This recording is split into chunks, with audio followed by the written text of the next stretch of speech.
Utilisation de la Garmin Forerunner 920 une semaine après. Donc aujourd'hui il y a du gros soleil, j'en profite pour montrer la luminosité de la montre en plein soleil. Voilà sur le poignet.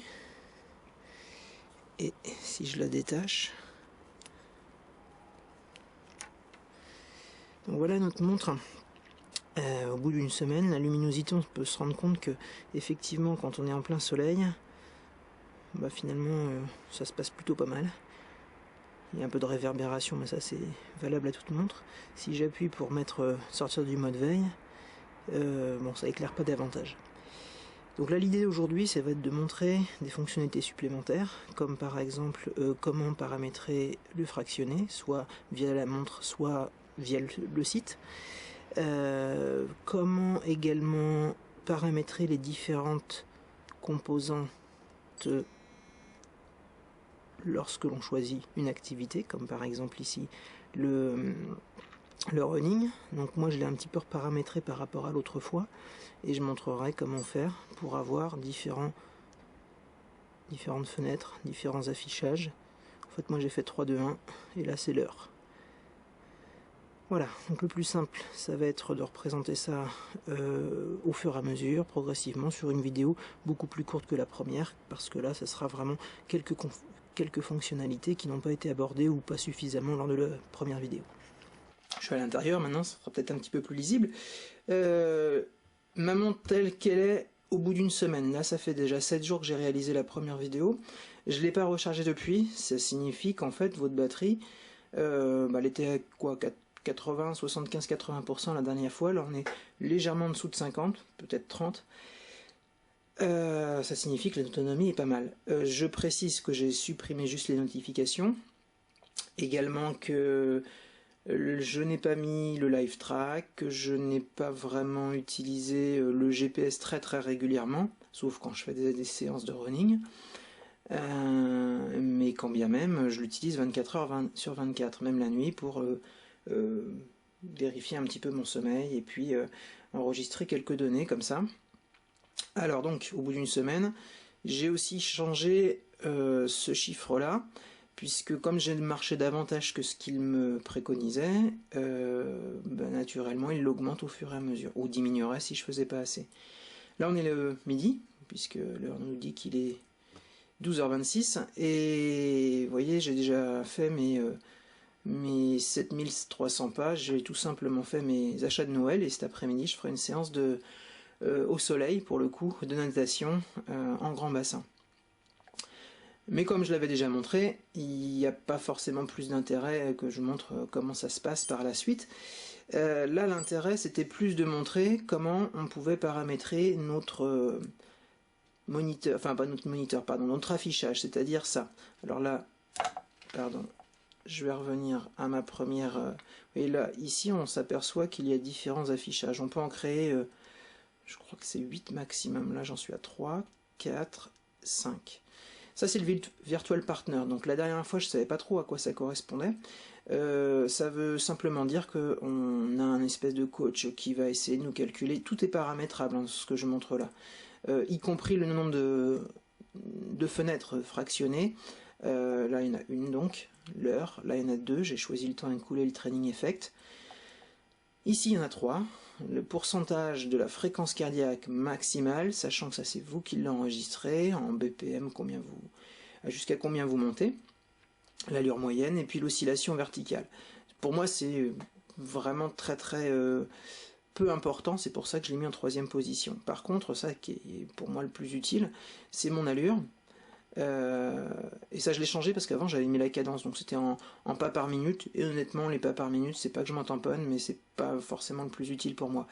Ici on a le chrono, ici la distance parcourue et la fréquence cardiaque, qu'on va donc retrouver en pourcentage de fréquence cardiaque là.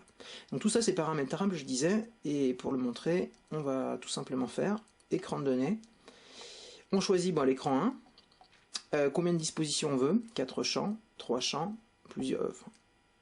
un seul, donc moi je vais rester sur mes 4. Le champ 1, on peut choisir, et ça c'est valable pour tous d'ailleurs, que l'on veut. Alors là, il y a énormément de choix, donc en champ de chrono, on a le chrono tout court, le temps sur un circuit, le temps sur un dernier circuit si on en compile plusieurs, la durée moyenne du circuit, le temps écoulé. Et dans le chrono, il y a encore d'autres choses. Non, ça, il n'y a pas que ça. Donc là, du coup, moi, je l'ai remodifié, pardon. Je vais remettre... Là, il y a les champs de distance, la distance totale, la distance du circuit, la distance du dernier circuit, les champs d'allure, l'allure moyenne, l'allure du circuit, l'allure du dernier circuit. Donc ça, moi, c'est ce que je vais prendre, et je vais montrer la suite. On a le champ de vitesse, avec la vitesse moyenne, la vitesse du circuit ou du dernier circuit. Et même la max. Et même la moyenne sur 30 secondes. Et même la verticale. Donc comme quoi là, on a vraiment énormément d'informations. Déjà rien que sur toutes les vitesses, on peut utiliser facile deux affichages de 4 parties, rien que pour la vitesse. Ça montre déjà toutes les possibilités fournies par cette montre. Au niveau de la fréquence cardiaque, on a la fréquence cardiaque instantanée, moyenne, les zones, 1, 2, 3, 4, 5, le training effect, le pourcentage, ça c'est celle que j'ai utilisée sur la deuxième fenêtre, par rapport à la fréquence max. Là c'est le pourcentage par rapport à la référence de la fréquence cardiaque, là c'est la moyenne par rapport au maximal, la moyenne par rapport à la référence de fréquence cardiaque, sur le circuit, max du circuit, et le temps dans la zone. Donc la même chose, on a énormément de possibilités. La dynamique de la course à pied, ça va être les options que nous apporte la fameuse ceinture HRM, donc la dernière qui est sortie par Garmin et qui est fournie quand on prend le pack à 499 €. Là c'est l'oscillation verticale, l'oscillation moyenne et l'oscillation sur le circuit. Temps de contact avec le sol et temps de contact moyen. Ah pardon, il y en avait aussi un autre sur la cadence que l'on avait tout à la fin. Voilà, cadence moyenne et cadence du circuit. Le champ de cadence, cadence moyenne, cadence circuit, cadence du dernier circuit. L'altitude, là par contre il n'y a pas beaucoup de possibilités, c'est l'ascension totale, la descente et la pente. Et les autres champs qu'on peut paramétrer, les calories, le cap, circuit, lever, coucher du soleil et l'heure. L'heure je l'ai utilisée parce que ça peut être utile lorsque ça fait un moment qu'on court et qu'on ne se rend pas compte à quelle heure il est. Donc tout ça c'est paramétrable sur les différents champs et on peut en avoir un bon paquet puisque là moi j'ai disposé pour avoir 2 écrans, 3 écrans, le 4e je ne l'ai pas activé, l'horloge je l'ai activé, la carte je ne l'ai pas activé, le Virtual Partner. Ok, maintenant je vais passer à la deuxième partie des fonctionnalités un petit peu avancées en montrant que on peut se programmer un entraînement de fractionné par la montre déjà dans un premier temps, et puis dans un second temps je montrerai aussi ça peut être du fractionné, mais n'importe quel type d'entraînement que l'on peut créer via le site internet. Pour ceux qui connaissent déjà le site Garmin, ça va être facile puisque c'est les mêmes fonctionnalités, sachant qu'il y a quand même une précision assez imparable, on peut choisir à la seconde près ce que l'on souhaite y faire. Donc je vais choisir course, entraînement, et dans mes entraînements, alors là j'ai déjà enregistré certaines choses, j'ai calculé ma VMA, j'ai fait un fractionné, ça c'était ce que j'ai fait cette semaine. Mais c'était avant que je découvre que l'on avait cette partie-là. Par exemple, faire un entraînement, là ce qu'il me propose, lui c'est un 4 x 400 mètres avec 45 minutes de repos. Je l'avais fait pour tester, et on va le modifier. Supposons que je veuille faire des fractionnés de 35 secondes et que je veuille en faire 17. Donc ma durée, ça va pas être en kilomètres, pardon, ça va être en temps. Je reviens. Donc on a dit 17 secondes. Donc là évidemment on arrive à 0 minutes.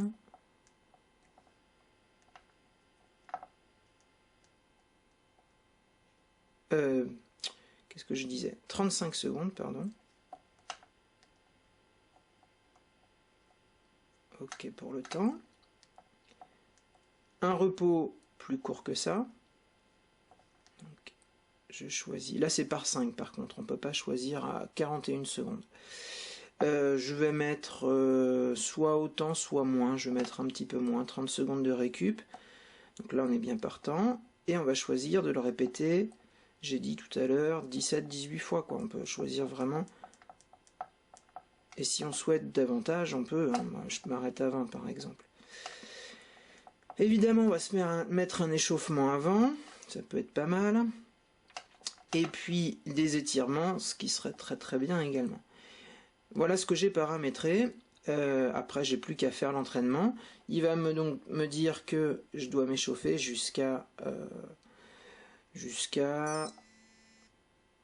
presque là. Ben, je sais pas jusqu'à quand, parce que moi en fait je regardais par rapport au chrono. Et quand on était prêt, ça se lançait donc sur la partie fractionnée. Donc après il vous dit vous reposez-vous et puis on reprend jusqu'à temps qu'à la fin il y a un petit bip qui nous enregistre ça. Alors juste avant de montrer comment créer un entraînement via le site internet, donc dans ce qu'on verra après dans le fond au niveau de l'écran du PC, je vais présenter une petite chose dont j'avais pas vraiment abordé, que j'avais pas vraiment abordé la dernière fois, c'était comment transférer ces données en dehors du fait de le connecter à un PC. Donc on va dans paramètres et on va le faire par Wi-Fi. Et on va se rendre compte que c'est déjà assez simple et surtout très rapide. Donc là il va rechercher le réseau que j'ai configuré et ça va se faire en moins de 10 secondes. Une fois qu'il l'a trouvé, vous allez voir que le transfert est très très rapide. Voilà, c'est fait. Donc là ce matin j'ai pas fait d'activité particulière, en revanche j'ai fait mes petits cadeaux de Noël, du coup j'ai marché une certaine quantité de pas, quoi, 7000, ça me fait à peu près 6 bornes. Et bien ces informations là sont déjà synchronisées sur le site. Alors là, le but de cette partie, ça va être de montrer comment on crée son entraînement via le site et non pas l'application contenue dans la montre. Là c'était un fractionné que j'avais déjà créé. On voit que j'avais fait 15 minutes d'échauffement, que je répète tout ça 15 fois, à savoir un intervalle de 30 secondes à une zone 5, c'est-à-dire maximum 184 BPM, et une récupération de 30 secondes à une vitesse relativement faible, voire même, on peut même faire beaucoup plus faible, limite en marchant ou trottinant. Très cool. Alors je vais en créer un, on va refaire un fractionné comme sur la montre, 40 par 40, mais le principe après il est transposable sur plein de possibilités, plein de choses. Donc là c'est bien course à pied, c'est pas cyclisme. J'avais commencé par un échauffement, on s'était dit un temps de 15 minutes. Après on peut mettre ce que l'on veut, hein. Il n'y a aucun souci. Là je ne vais pas mettre de zone cible, il y a zone de fréquence cardiaque, vitesse, allure ou cadence. J'ajoute une étape, là ça va être mon intervalle. On va choisir un temps, on a dit donc 40 secondes. Là, ma zone de fréquence cardiaque, je vais choisir la zone 5 pour aller vraiment chercher loin. Je rajoute une étape qui va être plutôt ma récupération. Toujours en temps, toujours 40 secondes. On peut faire bien sûr, hein, des choses pyramidales ou des choses de... Non, pas de fréquence cardiaque. Une allure assez cool. On va choisir... Non, pardon, une cadence assez cool. Ouais, plutôt une vitesse, je vais faire. 6 à 7 km/h. Et donc ça, je termine. Et puis, cette partie-là, là, en fait, tout cela, je vais le...